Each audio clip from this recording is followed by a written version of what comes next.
नमस्कार।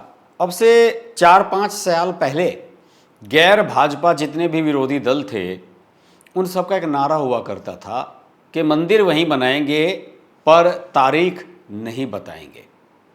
इसे कह कहकर तमाम विरोधी दल बीजेपी का मजाक उड़ाया करते थे कि साहब इतने सालों से राम मंदिर की लड़ाई लड़ी जा रही है, ये हो गया, वो हो गया, फलाना हो गया, ढिमकाना हो गया, दंगा हो गया, फसाद हो गया, सुप्रीम कोर्ट का फैसला भी आ गया, लेकिन मंदिर कब बनेगा ये पता नहीं है लोगों को। और आज देखिए मंदिर बने हुए उसका पूरा का पूरा जिसे कहते हैं कि प्राण प्रतिष्ठा समारोह और उसके बाद उसे दर्शन के लिए खोल देना, सारा काम हो चुका है। आज कोई जिक्र भी नहीं कर रहा है इस बात का कि राम मंदिर बनना था और बन चुका है। सब विरोधियों के मुंह चुप कर दिए प्रधानमंत्री नरेंद्र मोदी ने।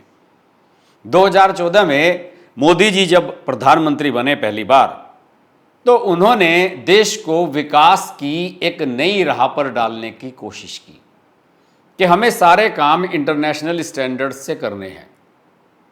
अंतर्राष्ट्रीय स्तर पर बहुत सारे काम पूरी दुनिया कर रही है, लेकिन वो हमें भारत को भी करने हैं। कुछ लोगों ने कहा कि यार ऐसा संभव नहीं है, हम तो गरीब देश हैं, आप इतनी बड़ी बड़ी बातें करते हैं, वो संभव नहीं है क्योंकि अभी हमें विकास करने में और 100 साल लगने वाले हैं। लेकिन नरेंद्र मोदी अलग तरीके से सोचते हैं। उन्होंने तो अपने लिए एक डेडलाइन फिक्स कर दी है कि हमें 2047 तक, जब हम 100 साल का होंगे, हम आज़ादी के बाद, हम इसको पूर्ण विकसित देश बना चुके होंगे और उसी प्रोजेक्ट के तहत उन्हें सारे काम करने हैं। नरेंद्र मोदी ने एक बड़ी महत्वाकांक्षी योजना के बारे में जिक्र किया लोगों से कि हम बुलेट ट्रेन चलाएंगे, और इसे अभी 4-6 महीने पहले तक भी तमाम विरोधी दल एक मजाक समझते थे। अरे यार कह दिया, ऐसे ही होता है कि बुलेट ट्रेन चलाना आसान काम है क्या। सन 1968 में चाइना ने बुलेट ट्रेन की कल्पना की थी और उसे चलाने में लगभग 35 साल लगे, 30-35 साल लगे।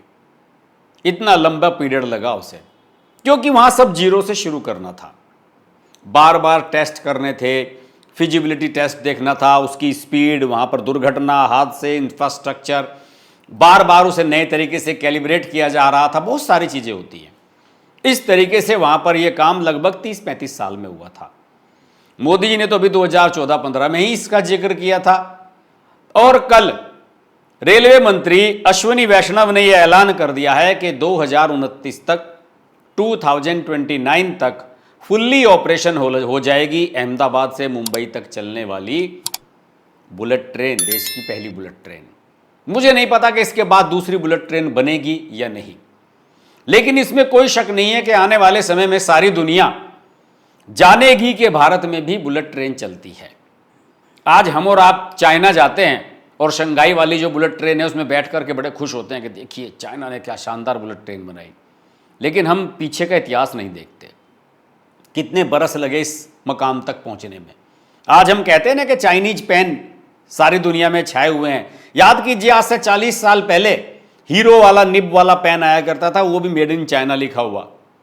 तब जाकर चाइना को 40 साल लगे मार्केट पर कब्जा करने में। एक दिन में सब कुछ नहीं होता है। इससे पहले किसी सरकार ने सोचा ही नहीं कि यहां बुलेट ट्रेन चलाई जा सकती है, कल्पना भी नहीं की।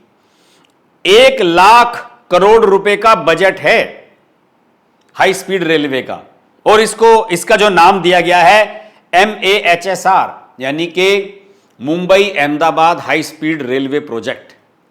यह अपने आप में एक अनूठा प्रोजेक्ट है, ऑटोनोमस बॉडी है।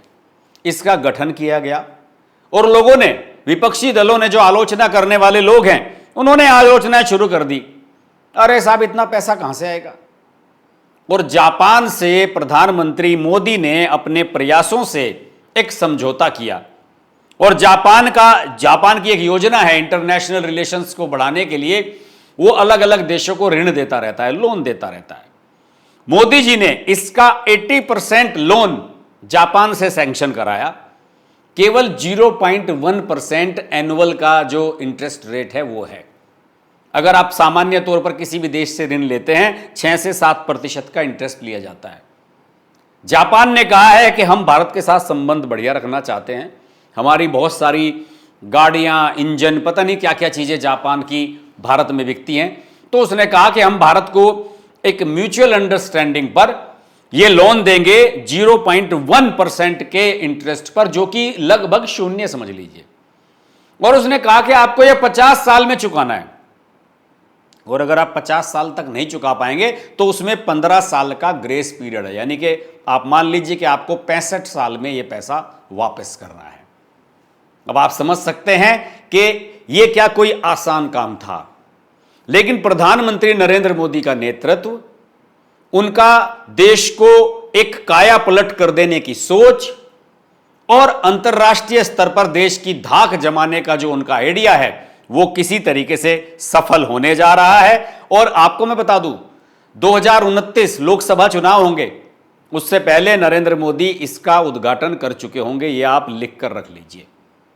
और इसका एक सेक्शन है बिलीमोरा से सूरत के बीच का, उसको तो 2027 यानी कि अभी 2 साल बाद ही ऑपरेशनल कर दिया जाएगा। 12 स्टेशन हैं इस पर टोटल। और यह प्रोजेक्ट इस तरीके से डिजाइन किया जा रहा है दोस्तों कि इसमें 0% एक्सीडेंट की संभावनाएं हैं। कोई भी दुर्घटना नहीं हो सकती, भूकंप आ जाए, कोई भी प्रलय आ जाए, तब भी यह हादसे का शिकार नहीं हो सकती। इतनी शानदार टेक्निक के साथ बनाई जा रही है। और इसे बनाने में तकनीक बाहर की है, लेकिन सारा का सारा जो इंफ्रास्ट्रक्चर का मटेरियल है वो भारत में है। स्टील का जबरदस्त इस्तेमाल होता है इस प्रकार के निर्माणों में, सारा का सारा भारत की कंपनियों से खरीदा जा रहा है।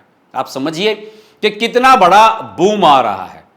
सारे इंजीनियर्स भारत के लगे हुए हैं, हजारों इंजीनियर्स को इसमें नौकरी मिली है, लाखों मजदूर काम कर रहे हैं, हजारों की संख्या में ठेकेदार काम कर रहे हैं, पेंट करने वाले, बनाने वाले, सीमेंट वाले और इलेक्ट्रिक का काम करने वाले, हर फील्ड के लोगों को इसमें नौकरियां मिली हैं। और यह भी है कि अहमदाबाद एक फाइनेंशियल सिटी है, वहां से बहुत सारे संख्या में व्यापारी जाते थे मुंबई हवाई जहाज पकड़कर। पहले गए एयरपोर्ट, वहां से चेक इन किया, फिर हवाई जहाज पकड़ा, तो 5-7 घंटे लगते थे। इसमें सीधे बैठेंगे 2 घंटे 7 मिनट में लगभग 508 किलोमीटर की दूरी तय करके मुंबई पहुंच जाएंगे। आप समझ सकते हैं कि कितना फर्क पड़ने वाला है। जिस जिस रूट पर यह बन रही है, मेरे कई मित्र हैं जो बड़ौदा और उधर जाते रहते हैं, सूरत वगैरह, उन्होंने इसकी तस्वीरें मुझे भेजी कि देखिए भाई यहां तो तैयार हो गया है। जिस तरीके से आरआरटीएस बन रही है दिल्ली मेरठ, या दिल्ली में मेट्रो का काम चल रहा है, उसी तरीके से बुलेट ट्रेन का काम अब तो चलते हुए दिखाई देने लगा है। और इस प्रोजेक्ट की आप ये कल्पना कर लीजिए कि 508 किलोमीटर के जो सफर इसका यह तय करेगी, 320 किलोमीटर प्रति घंटे की रफ्तार से चलेगी, और 398 किलोमीटर तक पिलर्स खड़े करने का काम पूरा हो चुका है। इतनी तेजी से इस पर काम चल रहा है। 21 किलोमीटर तक बांद्रा कुर्ला वाला जो कॉम्प्लेक्स है, वहां पर इसकी एक सुरंग बनाई जा रही है, और ठाणे के पास 7 किलोमीटर तक तो यह समुद्र के अंदर चलने वाली है। इस तरह के महत्वाकांक्षी और बड़े प्रोजेक्ट को क्या 2 दिन में शुरू किया जा सकता है?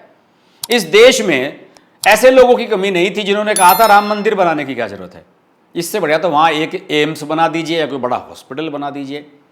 राम मंदिर भी बना है और दर्जनों की संख्या में मोदी जी ने एम्स भी बनाए हैं। दोनों काम होंगे। आस्था अपनी जगह है, विकास, डेवलपमेंट, हेल्थ, वो सब अपनी जगह है, और मोदी इसको पूरी तरीके से खुद मॉनिटर कर रहे हैं। समय समय पर इस प्रोजेक्ट का वो जायजा भी लेते रहते हैं। इसका सबसे महत्वपूर्ण पहलू यही है कि जब ये बनकर के पूरा प्रोजेक्ट तैयार हो जाएगा तो पूरी बेल्ट में एक रियल एस्टेट में बूम आएगा, पूरे क्षेत्र का विकास होगा, डेवलपमेंट होगा, और साथ साथ हजारों लोगों को नौकरियां मिलेंगी, उनके काम धंधे बढ़ेंगे। 12 स्टेशन हैं, उन सबको संचालित करने के लिए कई हजार लोग नौकरियों पर रखे जाएंगे।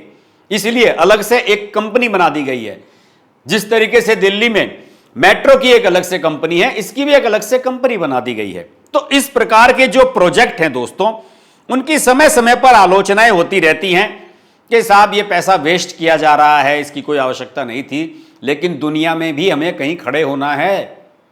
हम देश की सबसे बड़ी, दुनिया की सबसे बड़ी डेमोक्रेसी होने का दावा करते हैं, और हमारे यहां एक अच्छी ट्रेन नहीं है इंटरनेशनल लेवल की। कम से कम एक बुलेट ट्रेन तो होगी केवल 500 किलोमीटर में। कायदे से तो इस तरह की ट्रेन पूरे देश में होनी चाहिए, लेकिन हमारे यहां देश की सरकारों ने इस बारे में कभी सोचा ही नहीं। आरक्षण देने में, आरक्षण को बढ़ाने में, आरक्षण घटाने में, जातीय जनगणना कराने में और तुष्टीकरण करने में, इसमें ही पूरी तरीके से हमारी आज तक की पूर्व की सरकारें लगी रही। किसी ने इस प्रकार के बड़े महत्वाकांक्षी प्रोजेक्ट के बारे में सोचा ही नहीं। लेकिन दोस्तों, दुर्भाग्य की बात देखिए कि जब राम मंदिर बना था और उसका प्राण प्रतिष्ठा समारोह हुआ था जनवरी 2024 में, तो लोगों को लग रहा था कि मोदी जी को इसका जबरदस्त लाभ मिलेगा। लानत है इस देश के हिंदुओं पर जो नरेंद्र मोदी केवल 240 लोकसभा सीटें जीत पाए 2024 के चुनाव में। आपको कहते हैं आप कि हिंदुओं के लिए ये करो, वो करो, हिंदुओं पर ये अत्याचार हो रहा है, लेकिन जब वोट डालने की बारी आती है तो हम बट जाते हैं। कोई ठाकुर बन जाता है, कोई जाट बन जाता है, कोई गुज्जर बन जाता है, कोई मारवाड़ी बन जाता है, कोई तमिलियन बन जाता है, कोई भाषा के नाम पर लड़ने लगता है, कोई मराठी के नाम पर, कोई बांग्ला के नाम पर लड़ने लगता है। ये भूल जाते हैं कि हमें इन सब चीज़ों को भूलकर इस देश का डेवलपमेंट करना है, अपने बच्चों का, इस देश के भविष्य का हमें एक मार्ग तय करना है, और उसके लिए हमें इन सब चीज़ों को भूलना होगा। लेकिन क्या हम भूल पाते हैं? यही सबसे बड़ा सवाल है। तो मोदी ने आलोचना से सिद्धि की ओर यह कदम बढ़ाया है, और मैं तो इस प्रकार के कदम की सराहना करता हूं। मैं तो कहता हूं कि पूरे देश में इस प्रकार की ट्रेनों का जाल बिछाया जाना चाहिए। आज आप जाइए देश में, कहीं पर भी चले जाइए, आपको बड़े बड़े हाईवेज मिलेंगे। जो दूरियां पहले 5-5 घंटे में तय होती थी, वो आज 1-1, 1.5, 2-2 घंटे में तय हो रही हैं। इस प्रकार के डेवलपमेंट की देश को आवश्यकता थी। ये दुर्भाग्य है कि 2014 से पहले इस बारे में किसी ने सोचा ही नहीं। लेकिन क्या हम सोचते हैं? क्या हम इसके लिए प्रधानमंत्री का समर्थन करते हैं? ये एक बहुत बड़ा सवाल है जो हमें अपने अंतर्मन से पूछना चाहिए कि जब हम वोट डालने जाते हैं तो कहीं जात, बिरादरी, धर्म, मजहब ये तो हमारे दिमाग पर हावी नहीं हो जाता। आज की वीडियो में इतना ही। वीडियो अच्छा लगे तो लाइक कीजिए, शेयर कीजिए, चैनल को सब्सक्राइब कीजिए, नोटिफिकेशन का बेल आइकन प्रेस कीजिए और जुड़े रहिए हमारे साथ। नमस्कार। अगर आपको हमारी वीडियो पसंद आई तो वीडियो को लाइक करें, चैनल को सब्सक्राइब करें और नोटिफिकेशंस के लिए बेल आइकन को प्रेस करें।